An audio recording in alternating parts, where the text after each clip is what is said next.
Getting it back to the states puts the question where it belongs, with the vote of the people, and over time, it will all work out. It's working out right now, but it's all going to work out, and it's where everybody wanted it, including the legal scholars, but it's where everybody wanted it to be.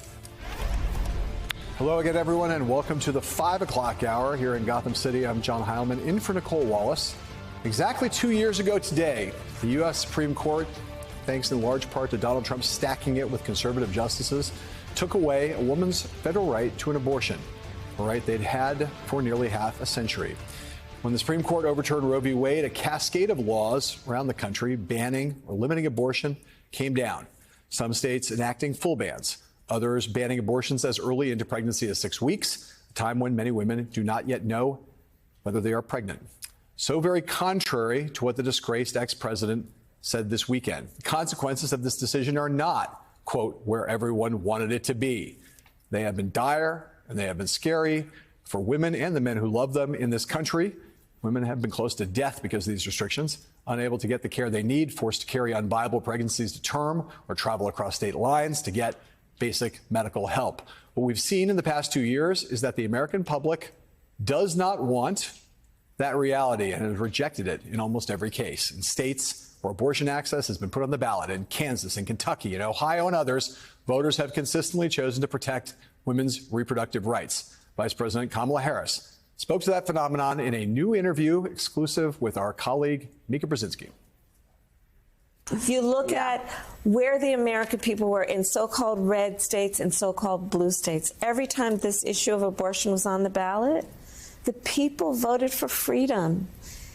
That's who the American people are, right? We have our differences, but the American people believe in the integrity of our country and our values, which include that we protect and fight for individual freedoms and liberties. The Biden-Harris re-election campaign has made safeguarding abortion access a cornerstone of its effort, hoping it will galvanize Americans to vote in November. According to Planned Parenthood data provided to NBC News, quote, nearly 28 million women of reproductive age live in states with partial or total bans on abortion. Several states with partial bans could prove decisive for presidential contenders in November, including Arizona, Georgia, and North Carolina, battleground states all. Today, on the second anniversary of the overturning of Roe, Democrats are hammering home the contrast between the two presumptive presidential nominees, one who wants to protect women's freedoms and one who is the reason, one of the main reasons, why this freedom was taken away. Here is more from Vice President Harris speaking earlier in College Park, Maryland. This is a health care crisis, and we all know who was to blame: Donald Trump. And Trump has not denied, much less shown remorse for his actions. Instead, he, quote, proudly takes credit for overturning Roe. My fellow Americans, in a court of law, that would be called an admission. And some would say a confession, all pointing to the ultimate issue. In the case of the stealing of reproductive freedom from the women of America, Donald Trump is guilty. The politics of women's reproductive health is where we start this hour with Michelle Goodwin, Georgetown Law School professor and author of Policing the Womb: Invisible Women and the Criminalization of Motherhood, plus U.S. special correspondent for BBC Studios and MSNBC contributor Katty Kay, and Democratic strategist and director of public policy programming at Hunter College, MSNBC political analyst Basil Smokey. Michelle, start with you. Just give us the 30,000 foot here on the contrast between these two nominees, familiar figures, both Donald Trump and Joe Biden, on this very central issue, both to women's lives and to our politics today. Both have made their concerns in this regard very clear. Before the presidency of 2016, when Donald Trump was running, he promised to punish women who wanted to have abortions.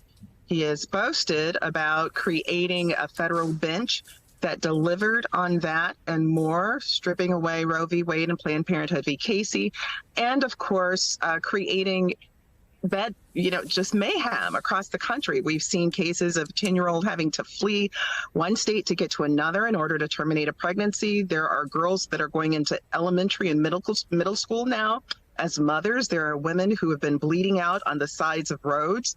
There are doctors who've even had to flee their states in order to be able to terminate pregnancies.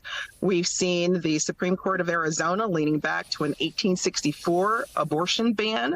We've seen the Supreme Court of Alabama say that embryos now have constitutional personhood and are children. On the other hand, we have Joe Biden, who has come forward and said he will do all that he possibly can, not only to make sure that reproductive health care access is available for abortion, but also a commitment to saving women's lives. The U.S. has the highest rate of maternal mortality of any peer nation. So Joe Biden has made very clear that it is a reproductive justice message. It is about access to contraception, access to pregnancy termination when one needs that, and being able to frankly survive pregnancies in the United States, which is not a guarantee for all women, and especially women of color and Black women. Katty Kay, if you mark the beginning of the Trump era in American politics as January 2017, when he was still the president-elect and not yet president, and then when he came into office, the two defining features, I'd say, of that era have been Donald Trump and his lunacy and criminality on one side, and women rising into a different place in American politics, from the initial Women's March back in January of 2017 until today, in the streets, at the ballot box, across the board. Talk a little bit about that and why, in some ways, it is the most predictable and maybe apt thing in the world that we're looking at an election right now in which the power of women could turn out to be decisive in November. Yeah, I mean, women have decided I think it's the last 6 American presidential elections, they vote in bigger numbers than men. Women in minority groups have a huge amount of sway over who gets elected to the White House. So it's not necessarily a new phenomenon that women have had a lot of power when it comes to the ballot box. They are the deciders in this country. I think the question coming into November is going to be whether this issue, which has motivated so many women, but also men around the country, and the polling on men in this issue is very interesting. We've seen this in, Kentucky and Ohio and Kansas, that actually it's been men turning out as well. But when it comes to the election in November, people are going to be weighing the issue of abortion against a whole host of other issues. And I think that's where the polling gets more complicated for Democrats. We've seen it in the referendums. Time and again, the pro-choice movement has won in all of those, even conservative states. But will that be the same when it comes to a national election, when people are weighing abortion rights against immigration, against the economy, against inflation? Where will they rank it then? And will it be enough to push Democrats to power in some of those swing states? Hey there, MSNBC fans. I'm Luke Russert, and be sure to join me, Rachel Maddow, Jen Psaki, Lawrence O'Donnell, Steve Kornacki, Joy Reid, and many more September 7th in Brooklyn, MSNBC Live Democracy 2024. Click on the link for ticket information. We will see you there.